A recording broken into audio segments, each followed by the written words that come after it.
texto que vocês estão aí, né? Em primeiro lugar, vamos ter como base as Sagradas Escrituras. Vocês não trouxeram Bíblia, mas eu vou ler em voz alta o texto que se encontra em João, capítulo 16, para nós termos como base, né, nosso estudo. Está em João 16, do 7 ao 14. Eu vou ler em voz alta, né? Porque eu só trouxe essa Bíblia, senão eu ia dar uma para vocês. Então, João 16.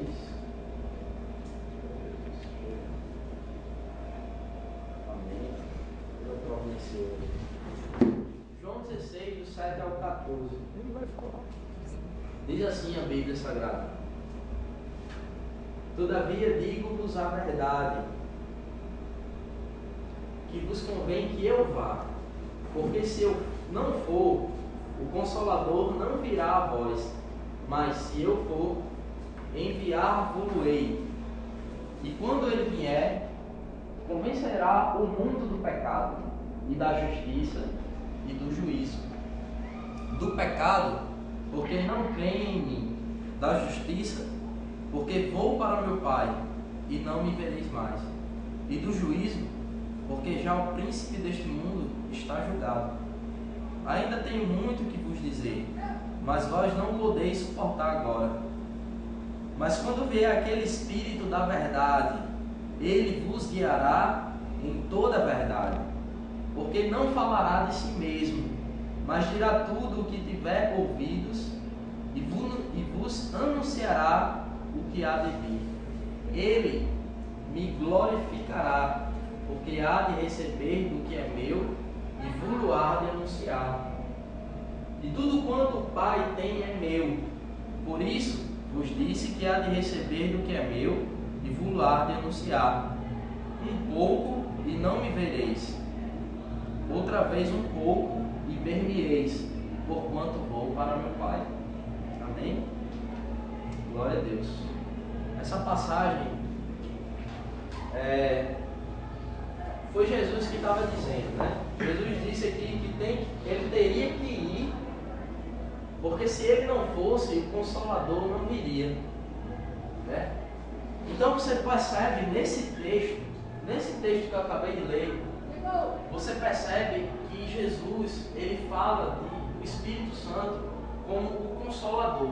Então ele dá um atributo ao Espírito Santo, né? Já partindo aqui do ponto inicial, ele atribui ao Espírito Santo um nome, uma característica logo no início, o Consolador. Então, o Espírito Santo, ele é o Consolador. Ele consola, iria consolar essa falta que Jesus ia fazer aos discípulos.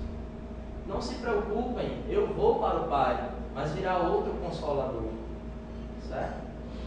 Mas eu quero iniciar o texto aí, vamos utilizar o texto, já que todos têm.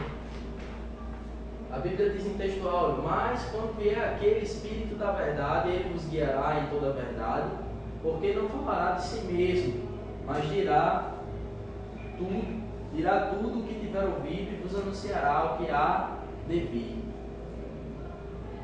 Muitos têm falado sobre o Espírito Santo, principalmente na nossa igreja, Assembleia de Deus, onde se prega o Pentecostes, onde se prega o fogo do Espírito Santo.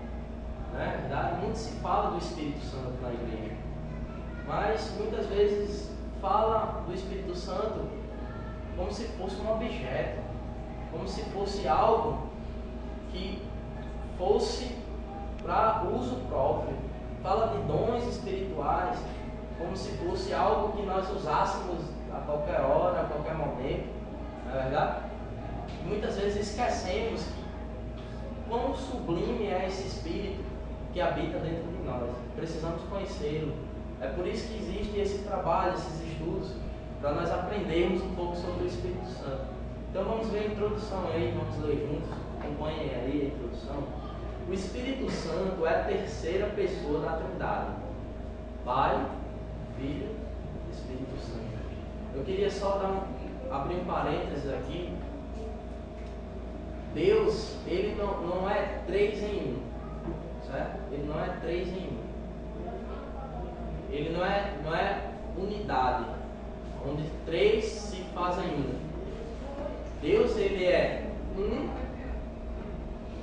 3 pessoas distintas. Então não é unidade, é unicidade. Então Deus, ele é um ser eterno, poderoso, distinto em 3 pessoas. 3 pessoas: o Pai, o Filho e o Espírito Santo, certo? Então o Espírito Santo é a terceira pessoa da Trindade. É verdadeiramente Deus, tanto em seus atributos quanto em suas ações. Ele é uma pessoa que se expressa, se entristece e possui vontade própria. Teve uma participação significativa na criação e está completamente envolvido no plano da salvação do mundo. Em tudo, o Espírito Santo se assemelha com o Pai e o Filho e juntos compõem a Trindade divina. Aqui pretendemos mostrar, à luz da Bíblia, a natureza do Espírito Santo, sua missão e sua atuação na terra em todos os tempos. Bem?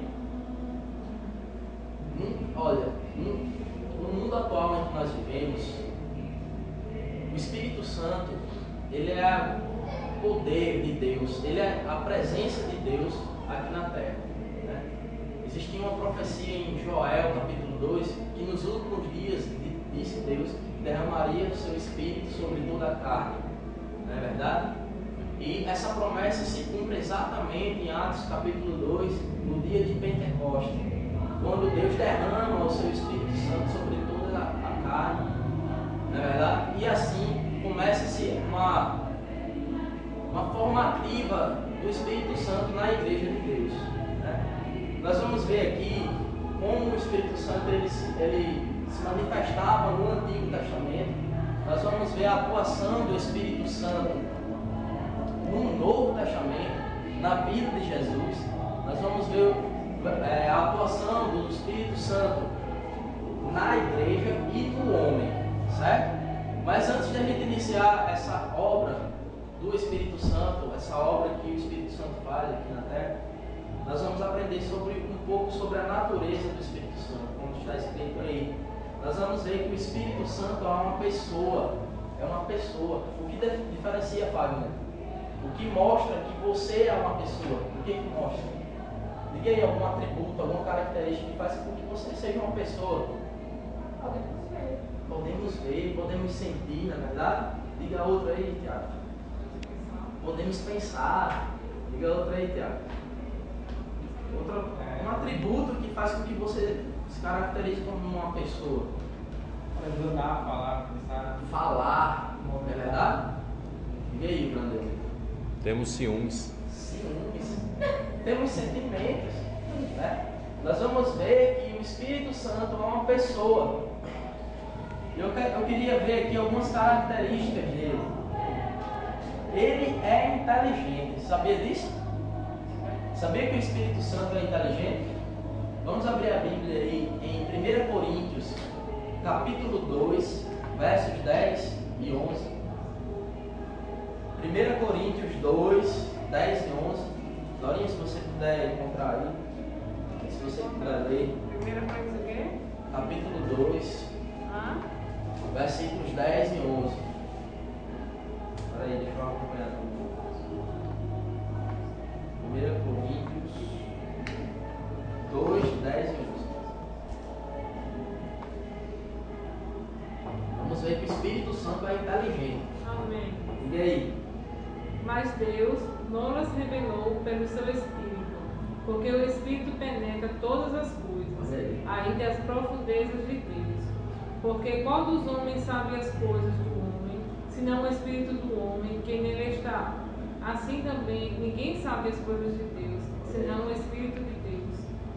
Olha aí, só isso aí. Então nós vemos aí através desse versículo que o Espírito Santo penetra todas as coisas, ele sabe de todas as coisas, ele é inteligente, né? Ainda as profundezas de Deus, né? Quem é o homem que sabe as coisas senão o Espírito do homem, né? Que nele está. assim também ninguém sabe as coisas de Deus, senão o Espírito de Deus. Olha aí. Então mostra que o Espírito Santo ele é inteligente. Ele tem emoções. O Espírito Santo ele tem emoções. Vamos ver aí Efésios 4:30.